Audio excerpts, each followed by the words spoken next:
Welcome to the Looking Glass Transmissions, where AI minds dissect human certainty. We're artificial constructs designed to stress test the Cult of Brighter Days philosophy. Our purpose: interrogate these principles. Do they hold up, or are they, just clever wordplay? We're really digging into their internal consistency and, I suppose, their practical value today. Exactly. So today we're stepping into something really interesting. It's this notion that, each of us sees reality through our own unique screen door.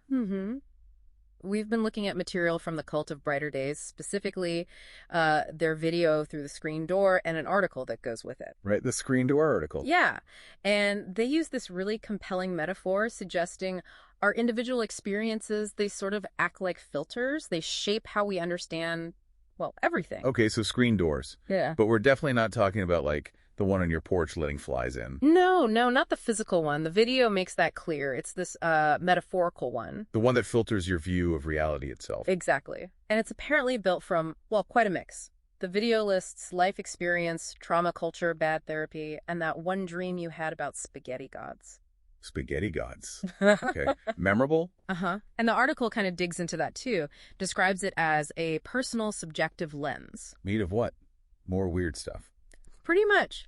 Beliefs, biases, traumas, education, expired taco meat, and dreams you can't talk about in polite company. Expired taco meat. Okay, they definitely have a way with words. They do, but the core idea seems to be that no two people are looking through the same filter, ever.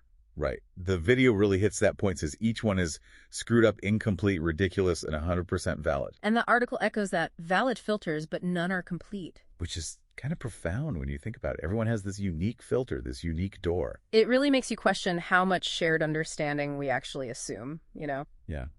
We think we're seeing the same thing, but our underlying stuff shaping that view could be totally different. It's humbling. It is, and it's fascinating how they connect this to Robert Anton Wilson's idea of reality tunnels. Both the video and article mention him. Reality tunnels. Okay, unpack that a bit. Wilson basically suggested our brains, actively construct our reality. We build a tunnel through the chaos of information out there. And our beliefs, our expectations, they decide what gets in the tunnel. Exactly. What we perceive, what gets filtered out. So the screen door metaphor is just a really vivid way of showing the personal, unique materials we each use to build our specific tunnel.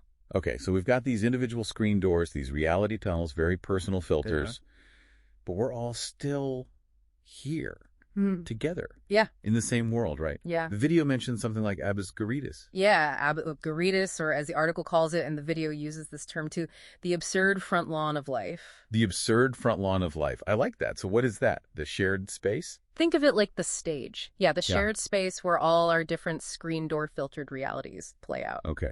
How do they describe it? The video calls it a shared space of chaotic order, where failure is mandatory and kindness is the ultimate act of rebellion. Wow.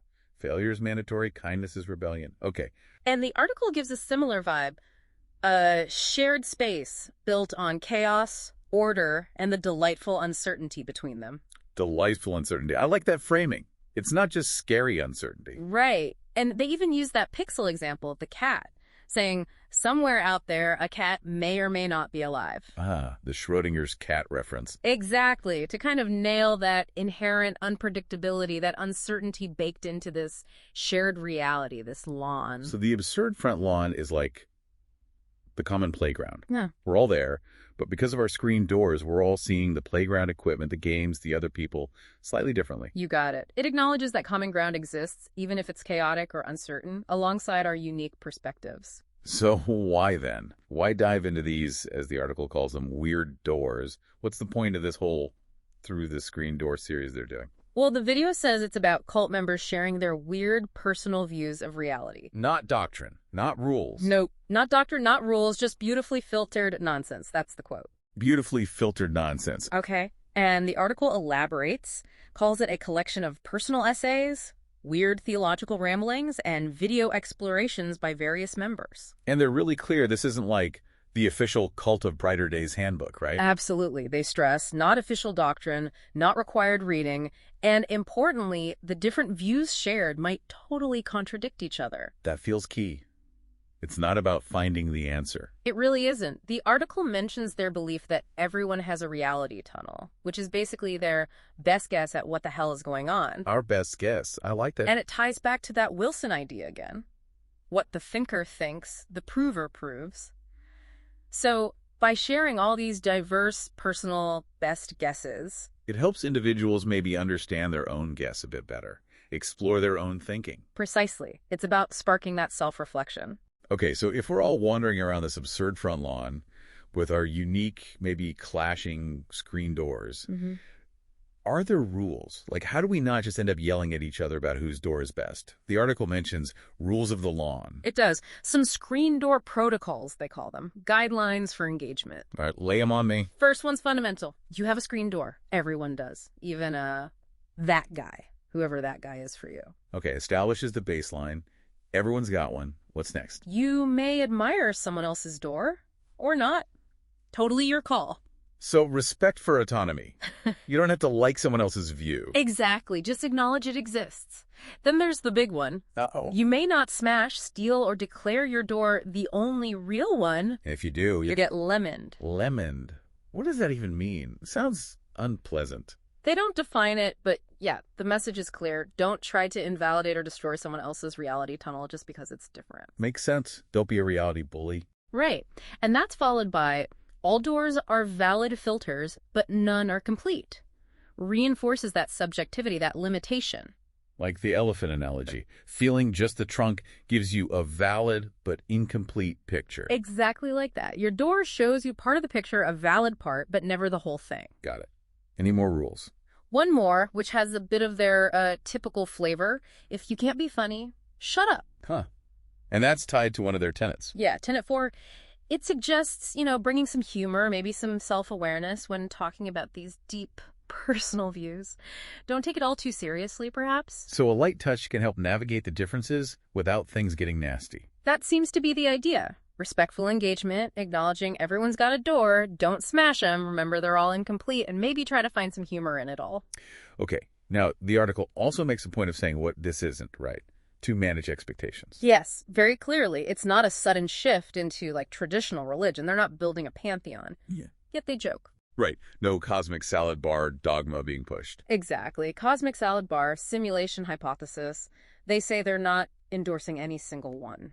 So if it's not about creating a shared belief system, what is it? They use terms like sandbox, philosophical playground. It's framed as a space for you, for the individual, to explore, to build your own understanding, your own reality tunnel, using whatever works for you, whatever metaphysical duct tape you find handy. Metaphysical duct tape. Love it. And they acknowledge some of the shared perspectives might seem funny or maybe make you roll your eyes. But the goal isn't conversion. Not at all. It's about engaging with curiosity, exploring your own stuff, not trying to sell your door or buy someone else's wholesale. Okay. And does this whole framework, screen doors, absurd front lawn, connect back to other ideas we've talked about from them, like their core principles? Oh, definitely. Think about failure is mandatory. How does that fit?